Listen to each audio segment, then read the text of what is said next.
Hello, Bolt fam, and welcome to another episode of ChargersCast.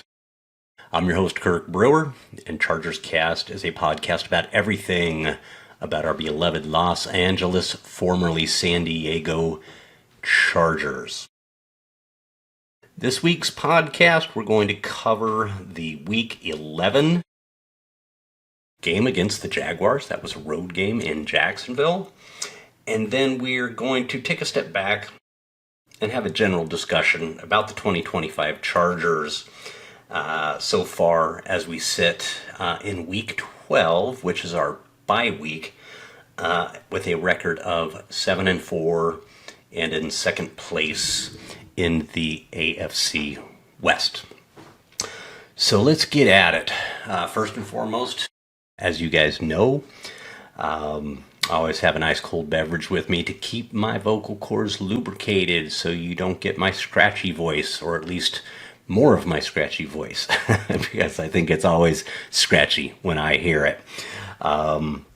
This week, after that Jacksonville game, called for something slightly stronger than my normal Modelo Especial or Dos Equis, and that is a Kentucky Straight.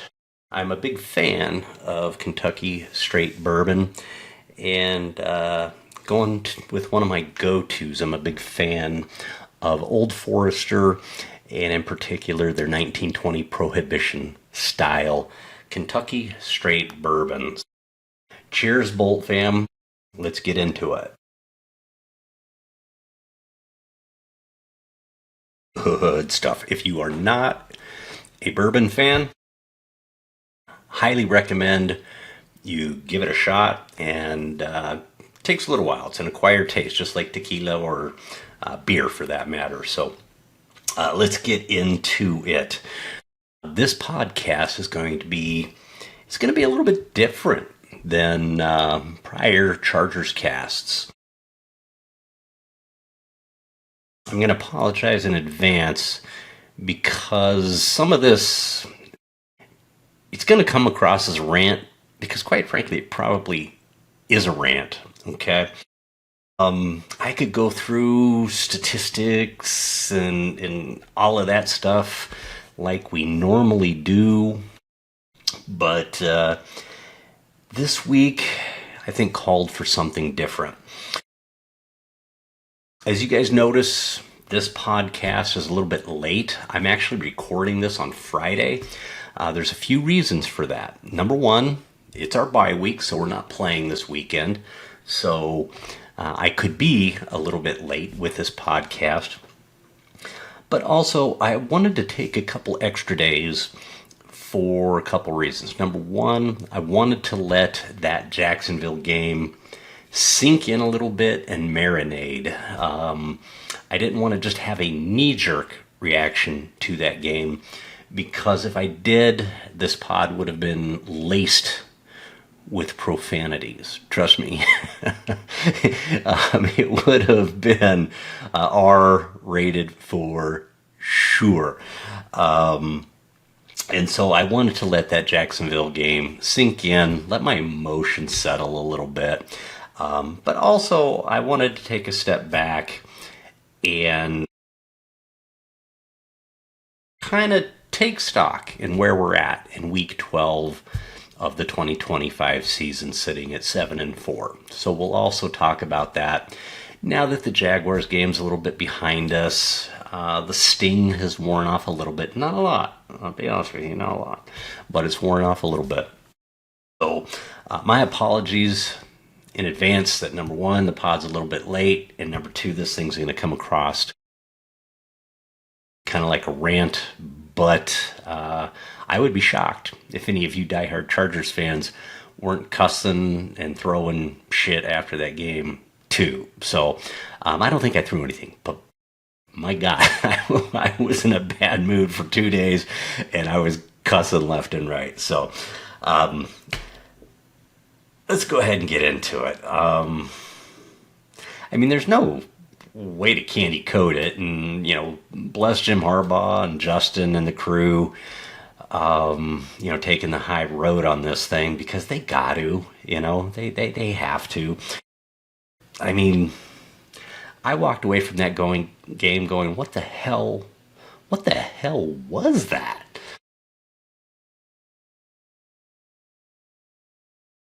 The game was a complete disgrace. I mean, as a fan, I'm hanging my head. Can you imagine being a player or a coach? That game was a complete disgrace.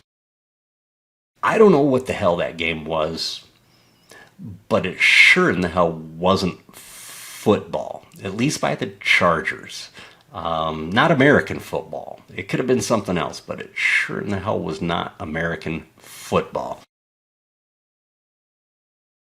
We were dominated every aspect of it. I mean, there wasn't. I think there was the one bright spot was the pick. Okay, like Jackson, it was awesome. But a lot of times you'll see in a game a play like that will turn the emotion and turn the momentum. Even that didn't help. Okay, it really didn't help. It didn't help at all. You guys watched it. We were dominated in every facet: offense, defense, the scheme, our coaching, the physicality, which really, above all else, that is the biggest one that pisses me off. Football is a physical game. Jim Harbaugh knows it. Giro knows it, in particular those two guys, and they play to that. That's supposed to be our strength with those two guys, and we were just flat out dominated, pushed around in every aspect of this game, both sides of the ball, in the trenches, everything. It was just. It was pathetic. I mean, there's no way to put it. It was absolutely pathetic. And what made it worse is coming off of the Week 10 win against the notoriously physical Pittsburgh Steelers. Okay, we dominated that game. We didn't put up a ton of points, but the reality is it was Pittsburgh, right? Known for their physical defense. That game should have ended 28-3, as I said last week in that pod, but it ended up 25-10 because they got a late garbage time touchdown, and we had one 48-yarder, I want to say it was, that Cameron, Mr. Automatic Dicker, doinked. He didn't miss it. He just doinked it on the wrong side of the bar. I mean, missed it by that much. Okay, Dicker makes that thing 98 times out of 100. So that game realistically was, and it felt like it, watching it the whole time, it was a 28-3 game, even though the final score is 25-10. So this Jaguars game, which I believe is a lesser opponent, take any offense, Jaguars fans, but I believe they're a lesser opponent than the Steelers, and I believe they're a lesser opponent than the Chargers. I'll just be flat out honest with you. We got our asses kicked upside down and down the other. And so theoretically you would say, well, shit, if they, again, there comes some four-letter words. If they kicked our ass, then they're the better team. Well, they sure in the hell were last Sunday. Period. Our hats are off to them. My hat's off to them. They kicked our ass up one side and down the other, and it wasn't even a contest from right out of the gate. Right out of the gate. It wasn't even a contest. I don't know if our boys were flat, if they weren't emotionally into it, which would really be a shame for a Harbaugh coach team to not be emotionally vested in every game by the time the opening kickoff takes place. But My goodness, it was, as a fan, man, it was brutal. I know you guys are there with me. It was brutal. And so, like I said, I'm not going to belabor it, and I'm definitely not going to dig down to the statistics because they aren't pretty. It sucked all the way around. We felt it. We saw it. We lived it. No sense to belabor it at this point. They kicked our ass, and as we walked out of there licking our wounds, we walked out of there 7-4. Okay. It was a big game too. I'm not going to pretend that it wasn't. Is everything we wanted to achieve when we started the season still available to us? It is. But, we've seen this team play 11 games now. Unless something dramatically changes, unless they find a genie lamp in, in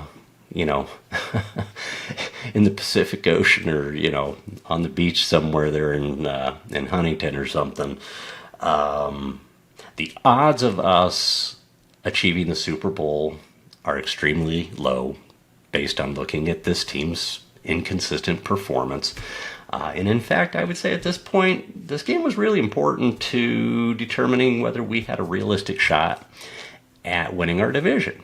Okay, the Donkeys pulled out another one, so they're sitting at, 8-2? And we're 7-4. And so now they're 2 games ahead of us. Yes, we have a tiebreaker if we're able to catch them, because, we're undefeated in the division. But they beat the Chiefs last weekend to go to 8-2 and dropped the Chiefs to 5-5. So the Chiefs are 2 games behind us. And again, we've got a tiebreaker over them at this point because we beat them in week 1 of the season. So I would say our chances of winning the division, they're still there. They're not 0. But they're probably not very good unless something, like I said, dramatically changes. And we've got a pretty tough remaining 6 games of our schedule.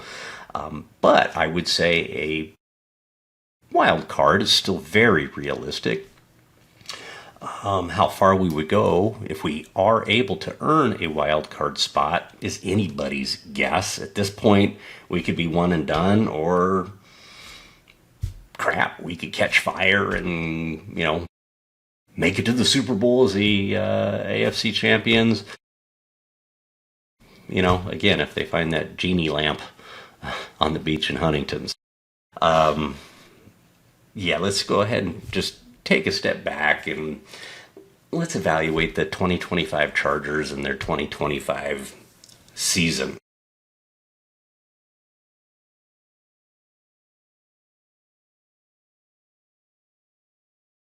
I wanted to start out with this because I for me anyway, and hopefully for you too, it kind of puts where we're sitting here in week 12 at 7-4. It kind of puts it in perspective for me. As you guys know, if you're a regular follower of the podcast, I've been a Chargers fan since '78, and I hope you guys, think I don't look that old to have been a fan in 1978. But without aging myself, I was a very young teen, or maybe preteen, when I became a Chargers fan. In fact, I think it was in junior high, late elementary school. So you can do the math on your fingers and toes if you want. But, man, I've seen a lot of Charger football, okay? I've seen some really, really great Chargers football under Coryell and Fouts and Eric Coryell. We had another stint under Bobby Beathard, who actually led the 94 Chargers, massive underdog Chargers, to Super Bowl 29, where we got our asses absolutely handed to us by Steve Young and the Niners. And by the way, Eric Coryell should not have lost to the Bengals. If we had got past the Bengals in the Freezer Bowl, we would have stopped Joe Montana, I guarantee we would have stopped Joe Montana and the 49ers in that destiny, because we would have smoked those guys. That team was unstoppable, except in 40-degree below weather. So as we sit here, heading into week 12, our bye week, sitting at 7-4. And by the way, R.I.P. Marty Schottenheimer. We had a really good go with Marty too. I didn't want to cut that off. Seen some really good ball with the Marty Schottenheimer era as well. The Fluties and the Breezes, and of course the Phillips and the LTs. But man, there's been some really miserable and shitty times in between those eras, and we are blessed, absolutely blessed as Chargers fans, to go from Phillip Rivers to Justin Herbert, and to have kicked Staley to the curb for a legitimate Super Bowl caliber coach in Jim Harbaugh. Okay, so arrows massively pointing up.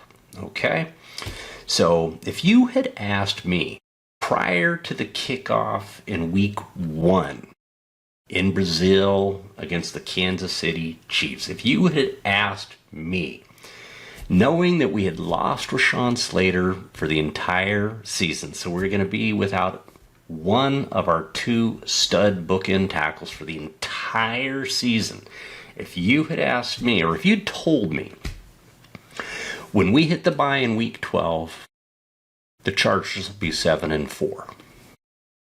How do you feel about that?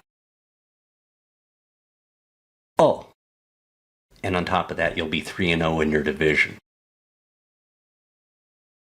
You know what? I can tell you with a very high degree of certainty, I would take it. I would take it. Period. You tell me we're going to be 7-4 in week 12 without Rashawn Slater, and we're 3-0 in our division. Hell yeah. Give that to me. Give us the bye and let us go fight the remaining 6 games of the season. I'd be down with that, honestly. I would take it. Now, it feels different because of how we've gotten here. Some of the teams we've beaten versus some of the teams we've lost to. Okay? But that's why you play the games, right? If they just did the season every season on paper, you know the drill. So that helps me put things in perspective. But that being said, like I said, it's kind of how we've gotten here, okay? And then on top of that, we're sitting here right now with the aftertaste of that Jaguars ass kicking still in our mouth. And so it feels like a bad 7-4 versus a good 7-4 is probably the best way I can say it. It feels like a bad 7-4 with the arrow kind of pointing down for this season, with the arrow kind of pointing down versus a good 7-4 with the arrow pointing up. Now, let's add some additional perspective. If you'd told me heading into week 4, we're 3-0 in our division, 3-0 on the season, and if you told me after week 4 you're going to lose Joe Alt for the remainder of the season, you're going to lose your running back 1 for the remainder of the season, and you're going to lose your running back 2 for the bulk of the season, and potentially the whole season. I'm hearing it looks like his window may not be ready to go for Mr. O'Marion, our stud rookie running back. And then you came back again and you told me when you head into the bye, you're going to be 7-4. No Rashawn, no Joe Alt, no RB1, no RB2. I would say that's a hell of a coaching job. Right? Without knowing how we got here, but knowing the critical pieces that we have lost. I would say that's a hell of a coaching job to be at 7-4. Losing those pieces and knowing the way this team is intended to have been built. Okay? And we've deviated from that because we've had to, because of some of those losses. And we've thrown it more than I think Harbs and Giro prefer to. Not that they're, completely against it. They'll do what they have to do. But it's not their preferred modus operandi to go out and win games. They want to punch you in the mouth. They want to make it super, super physical, wear you down. And then when you're getting a little bit lulled by the steamrolling of the offensive line and the running backs, then they're going to throw over your head and just completely put the dagger in your heart, right? And we've got the QB to do that, and we've got the receiving core to do that. And by the way, OG's looking, watch out for that kid. He's going to be a stud. Yeah, so if you put all that in context and you say, okay, now you're sitting at 7-4, and again, you kind of remove a little bit about how we got to 7-4 because it's been weird and inconsistent. Hell yeah, I will take that with the remaining 6 weeks left to go and still have an opportunity to make the playoffs and salvage this season. How far we go, anybody's guess. Can we get hot? Hell yes. Can we suck it up big time? Well, we've proven we can do that too. So, Chargers fans, buckle up, sit tight, grab your frickin' popcorn, grab something stronger if you need it. These last 6 weeks of this season, they're not going to be boring. It's probably the best way to put it. They may not make us happy. They may not be joyous, but they sure as hell will not be boring. We're going to get our money's worth. And I'm not a season ticket holder, by the way. I do not live within striking distance. I'm a former Californian, and most of you should already know that. But, yeah, it's not going to be boring. So that's kind of part one of, hey, let's take a step back and, kind of put this in perspective, the 7-4 after just getting the ass whooping shellacking from the lowly Jaguars. Okay. ETN's a stud. We didn't have to face Ridley. But man, they completely outplayed us, completely out-physicaled us, completely out-schemed us. I don't think there's anything they did better than us other than, and this is stupid, okay?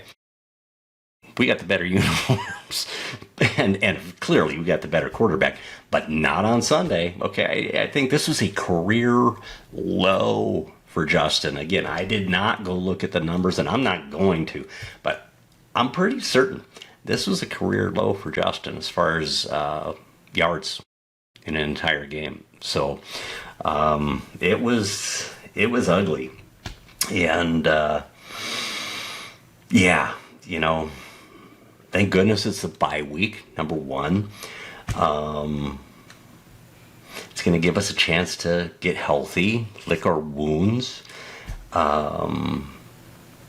It might not help us a whole lot as far as these next 6 weeks. It's not going to hurt. Getting a little healthier is a good thing, but it's not bringing back Joe Wall. Okay, it's not bringing back Slater. It's not magically going to make Bradley Bozeman a better offensive lineman or Zion Johnson a better offensive lineman. Mekhi Becton's been incredibly, I was super excited to bring Mekhi over this season, but man, he's been incredibly inconsistent, and I know he's been battling, I think it's a knee mostly, all season. We'll see what they do with the O-line, but one of the things I'll end up kind of wrapping up with is, as far as evaluating this season, is Justin and his health and his, quite frankly, his survival. So they need to figure something out there. And we will. these next 6 weeks, we're going to find out a lot about this team. And I don't mean the team as a team. I mean, I do mean that. But I also mean the team as individual players, the team as a coaching staff, the team in general. We're going to learn a lot about their heart and their character and their guts these next 6 weeks. Because it's not going to be easy. We got some tough games ahead of us. And, we've taken some butt whoopings this season. It's been kind of crazy. We've had some weird games, inconsistent games. We've had some strong performances, right? I mean, the Steelers game, first 3 weeks of the season, 3-0 in the division. Those are always tough games. So when you take the win, even though they may not have been dominating wins, you take those wins, even if it's a last-minute field goal. But then we've had several games where we've just been completely dominated. Washington, Indy, and of course this Jaguars game. And then we've had several games where, and this is classic Chargers, which I want to insist that we're going to eventually get away from with Jim Harbaugh. But the Chargers are notorious when they're not playing well, especially when they're not coached well, especially. They're notorious for playing down to the competition. And so they'll let inferior teams, they won't jump out on them super strong and then just, put them away by putting their foot on their neck, and they'll let them hang around, and then, lose on a last-minute field goal to an inferior team. God, the 1-15 Cleveland Browns always comes back to haunt me. One of that Cleveland Browns team was us. Okay. So it's been crazy inconsistent. And so we're going to learn a lot about these guys, the character of the individuals, character of the whole team as a makeup. We've got certain leaders on this team, Justin, Derwin, Keenan, Dayon's, starting to step up. We've got some seasoned veterans. Khalil, you hate to piss this season away for Khalil. He's coming back to this team because he likes the guys, he likes the chemistry, he trusts the coaching staff. And then we see this season, I don't want to say the wheels have come off yet, but my goodness, the season has not been anywhere close to what we thought it could have been. So I saw a quote from him this week with him saying, he's pissed after that Jaguars game. Good. How about every other freaking member of the team, every member of the coaching staff, and quite frankly, every member of the support staff, the equipment people, the janitors, everybody, and including us fans, should be pissed after that game.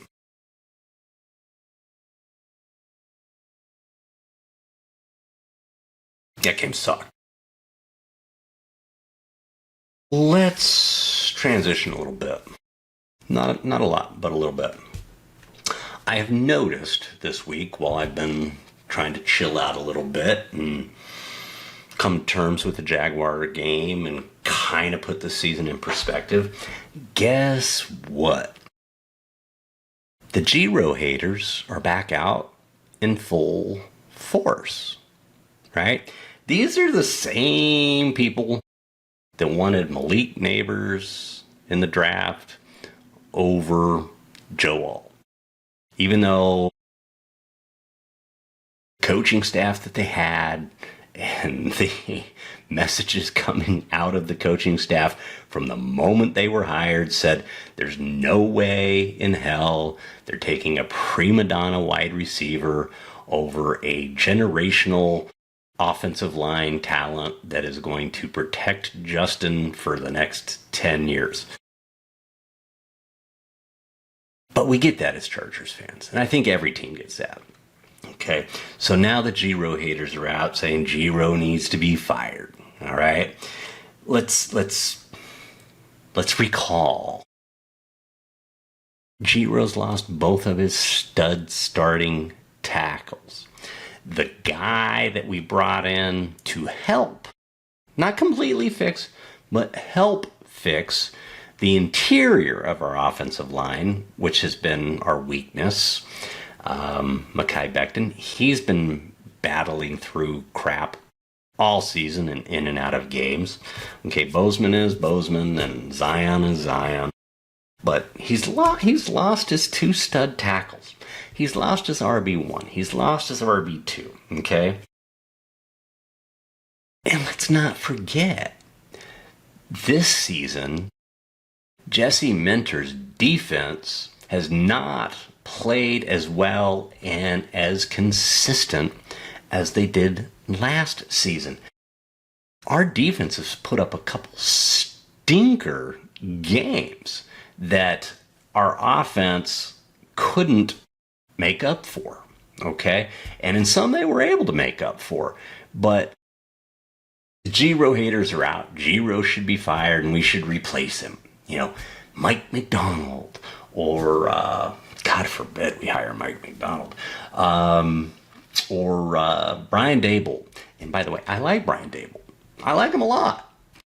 But I'm just going to tell you guys now, be realistic, okay? And read the room. And what I mean by that is know who your coaching staff is and your decision makers are, okay? Your decision makers really Harbaugh. And the Spanoses are going to do what Harbaugh wants until they fire Harbaugh if Harbaugh doesn't pull this thing around. And they better not do that for at least 5 to 7 years, okay? This team needs consistency, and Harbaugh's a proven commodity. Okay, so Giro knows more, he's forgotten more football than these haters will ever know in their entire lifetimes. He's forgotten more football, okay? This guy lives, breathes, sleeps football. And he's got the resume to prove it, okay? On top of that, Harbaugh trusts Giro explicitly, okay? I think these guys, they're kind of like stepbrothers. They can probably complete each other's sentences, all right? And there's something that comes along with that. Not to mention the fact that they have the same philosophy about how to win games in the National Football League. And in fact, the records prove it.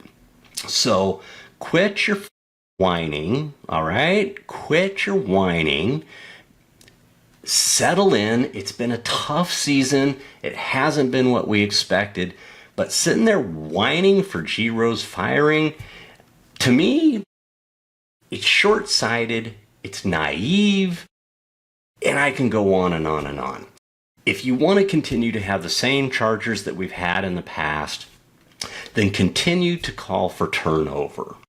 Turnover is not the solution, and it's definitely not the solution in Giro's offensive coordinator position. And fingers crossed, it sure in the hell isn't at Jesse Minter's position anytime soon too, because we all know the level of talk that has already commenced last season, and it's continued this season, despite some of our trials and tribulations, that Jesse Minter is a young, up-and-coming stud that's going to get some head coaching offers in the NFL soon, okay? If not this off season, okay?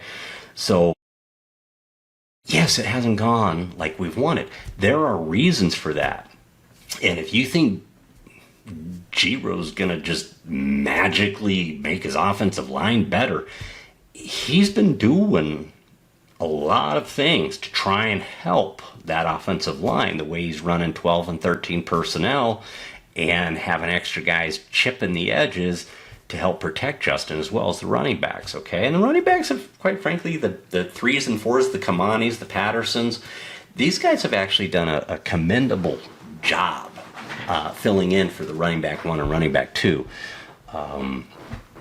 So I don't want to belabor that point, but I had to mention it because as a Chargers fan for as long as I've seen it, and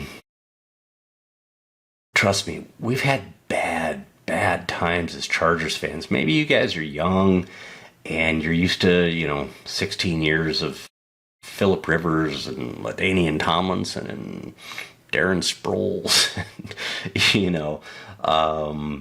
M80 and just, all that time. That team didn't get to a Super Bowl, by the way. And Marlon McCree, we blame you. But calling for Giro's firing, it's not going to help, okay? If anything, Justin needs more consistency, not less. And so keeping the scheme, keeping the coach who's more than capable, go back and look at his track record. The guy's more than capable, did a phenomenal job with an unconventional quarterback in Lamar Jackson, made him an MVP, a league MVP. Okay, so Giro completely adapted his offense to fit Lamar. Took the Niners to the Super Bowl with Alex Smith and, what's his name? Capper Knucklehead.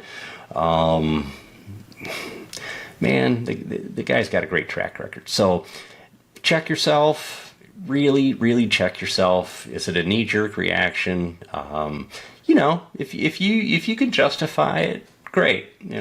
I may disagree with you, but if you've got good logical, not emotional, but good logical explanation why Giro, despite having lost his 2 stud tackles and his 2 starting running backs, shouldn't be sitting at 7-4, I'll respect that. But I don't agree with it. So we'll move on from there. Personally, I don't think Harbaugh's firing the dude. Every season Harbaugh's been in the NFL, Giro's been his offensive coordinator. I don't think Giro's going anywhere. I think Harbaugh trusts him implicitly, and they literally have the same philosophy and approach to football. So I'm just letting you know. Maybe you're wasting your energy. Maybe it makes you feel good to whine and complain, but I don't think he's going anywhere. I'd be a little surprised, to put it that way. At this point, let's kind of talk about the remaining goals. The goals for the remainder of the season is probably a better way to put it. Like I said earlier, everything's still in front of us. Now, the likelihood of achieving everything that we wanted to achieve, it's diminished. We'd all be lying to ourselves if we said it wasn't. The moment we lost Rashawn Slater, it was diminished, and we knew it, okay? I appreciate Ortiz going out and getting, what's his name? Why am I drawing a blank? Trevor Penning. Okay, I appreciate it, and I think there's something there with Penning. It didn't look real good in the Jaguars game, right? We should all admit that. But they left him out on an island a lot for his first game too. So I will say that, and I think he's probably better taking over where Pipkin is over in right tackle and moving, either keeping DeCallis or putting Jamari Salyer at left tackle. Jamari Salyer knows how to play left tackle, man. He proved it as a rookie when Slater went down. And why this coaching staff hasn't given him a shot, they're a legit shot to be the starter of the remainder of the season, absolutely beyond me. Maybe they don't have the history. Maybe they haven't gone back and looked at his tape. Maybe they got a Woody for somebody else, because of his measurables. I don't know. But, he played some good left tackle for a rook in his rookie season when Slater went down. So there's some things. I think they're going to shuffle some pieces around there. But, what are our goals for the remaining 6 weeks of this season? Let's try and get a little healthier out of the bye. At this point, I don't think there's any more help coming at this point, so it is what it is. We might get O'Marion back if we do. Awesome. By the way, quit sitting Tony Jefferson. I don't care who else you got to sit, but don't sit Unk anymore. He's a difference maker, period. Just my opinion. Stop sitting Unk. And quite frankly, if Disley's healthy, quit sitting Disley. It doesn't mean you have to throw 10 balls to him, but Disley is a proven commodity helping out the offensive line as a blocker. And Lord knows we need that. So quit sitting Disley. Sit Tucker Fisk. Sit Matlock. By the way, don't sit OG. So one of those other two. But do not sit Unk anymore. You hear me? Don't do it. He's a difference maker. The intangibles that he brings on the field and on the sideline are awesome. So what are my goals for the Chargers? What should be our goals for the remainder of the season? 1, make the stinking playoffs, right? That's what we're all here for. Let's make the playoffs. I've already talked about it. I think the odds of us winning the division, while they're not zero, at this point with our inconsistent play, I would say it's a long shot. Now, do I think Denver's all that? Hell no.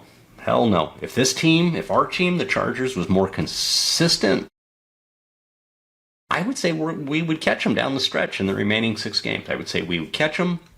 They'll fall back to us. Maybe they fall back a little bit. We move up a little bit.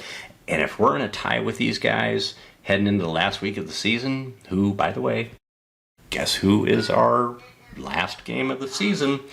Week 18, the Donkeys. I would say we'd win the division. But from week to week, this Chargers team is crazy inconsistent. And so, with that, I would say the odds are, unless something dramatically changes and we find that genie bottle in Huntington Beach, the odds are pretty slim that we're going to catch and pass the Broncos. We've still got 3 games in our division. In fact, coming out of the bye, we've got the Raiders, which is a great team to play coming out of the bye. It's a good team to get right against. But then we still have a game against the Chiefs, and they're going to be scratching and clawing and doing their thing. And then, like I said, the last game of the season's against the Donkeys. So our goal should at least be to make the playoffs, and I think we've got a really good chance, even with our inconsistency. I think we've got a really good chance to make it as a wild card. Now we're competing with the Jaguars, and guess what? Jaguars are going to have the head-to-head with us if it's them or us for that wild card spot. But right now it's not, and I think we've got a good chance of making it as a wild card. So that's goal number 1. Goal number 2, and quite frankly it should be 1A and 1B, is keeping Justin from getting seriously injured. Okay, I don't mean nicked and dinged. He's a quarterback. He's going to get that. He's still going to take some sacks and take some hits and all of those things that come along with the NFL and playing quarterback. But they need to protect him better. He's getting hit more this season than any other quarterback. I think he's getting hit more than he's ever been hit. And we do not and cannot afford to have him incur a serious injury that could jeopardize his ability to start week 1 of the 2026 season when we have Joe Alt and Rashawn Slater back. Okay, so that's got to be a priority, is just keep Justin Herbert alive, number 1, but not incurring any serious injuries that could jeopardize him for 2026. Okay, and that's a delicate balance because we still have the playoffs in our sights for this season. So one way or another, G-Row, Harbaugh, all you guys need to do a better job protecting Justin. And I think that goes along with winning some games, by the way. Justin's going to play better and win more games and be more effective if we protect him better. Big picture, kind of touched on it. big picture, backing way out, is to live to fight another day. Yes, everything we want for 2025 is still in front of us, but let's not lose sight of the bigger picture. Keep Herbert alive and healthy as much as possible so that when we do get Alt and Slater back for the 2026 season, we've got our stud quarterback ready to fire away in training camp and in week 1. So we cannot lose sight of that bigger picture in lieu of still fighting for a playoff spot in 2025. Last message to you guys. All is not lost in 2025. This is kind of the realization I've come to after getting most of the stink or the taste of that Jaguars game out of my mouth. Is all's not lost. Everything's still right in front of us.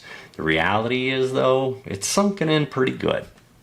And I felt it when I knew Rashawn Slater was out for the entire season. And not so much when we lost Najee, but man, when we lost Joe Alt, and we saw the difference Joe made when he was out for a few games and then came back and then lost him for the whole season. These guys make a huge, huge difference.